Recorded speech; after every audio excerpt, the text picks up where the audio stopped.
এইটা হইল আমাদের কুলাউড়া গ্রাম শেখ রাসেল সরকারি প্রাথমিক বিদ্যালয়ের স্কুল মাঠ। একটা সময় এই মাঠে আমাদের গ্রামের সকল খেলোয়াড়রা খুব বেশি ফুটবল খেলতাম। বিগত 2-3 বছর থাকি আগের মতো খুব একটা খেলাধুলা হয় না, কারণ এখন সব ফুটবলাররা বিদেশ গেছেন গিয়া। এইটা হইল আমাদের কুলাউড়া গ্রাম শেখ রাসেল সরকারি প্রাথমিক বিদ্যালয়ের স্কুল মাঠ। একটা সময় এই মাঠে আমাদের গ্রামের সকল খেলোয়াড়রা খুব বেশি ফুটবল খেলতাম।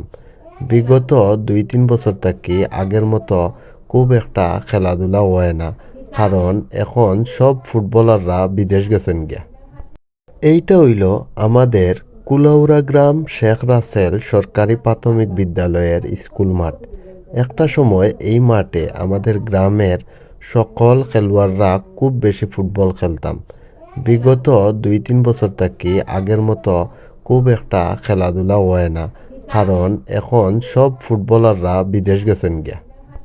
এইটা হইল আমাদের কুলাউড়া গ্রাম শেখ রাসেল সরকারি প্রাথমিক বিদ্যালয়ের স্কুল মাঠ।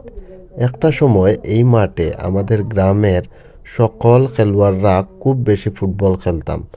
বিগত 2-3 বছর থাকি আগের মতো খুব একটা খেলাধুলা হয় না, কারণ এখন সব ফুটবলাররা বিদেশ গেছেন গিয়া। এইটা হইল আমাদের কুলাউড়া গ্রাম শেখ রাসেল সরকারি প্রাথমিক বিদ্যালয়ের স্কুল মাঠ। একটা সময় এই মাঠে আমাদের গ্রামের সকল খেলোয়াড়রা খুব বেশি ফুটবল খেলতাম। বিগত 2-3 বছর থাকি আগের মতো খুব একটা খেলাধুলা হয় না, কারণ এখন সব ফুটবলাররা বিদেশ গেছেন গিয়া।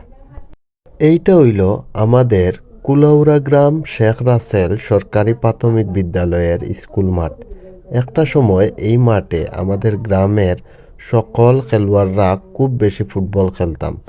বিগত 2-3 বছর থাকি আগের মতো খুব একটা খেলাধুলা হয় না, কারণ এখন সব ফুটবলাররা বিদেশ গেছেন গিয়া। এইটা হইল আমাদের কুলাউড়া গ্রাম শেখ রাসেল সরকারি প্রাথমিক বিদ্যালয়ের স্কুল মাঠ। একটা সময় এই মাঠে আমাদের গ্রামের সকল খেলোয়াড়রা খুব বেশি ফুটবল খেলতাম।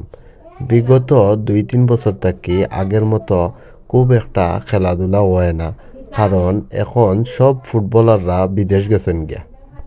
এইটা হইল আমাদের কুলাউড়া গ্রাম শেখ রাসেল সরকারি প্রাথমিক বিদ্যালয়ের স্কুল মাঠ। একটা সময় এই মাঠে আমাদের গ্রামের সকল খেলোয়াড়রা খুব বেশি ফুটবল খেলতাম। বিগত 2-3 বছর থাকি আগের মতো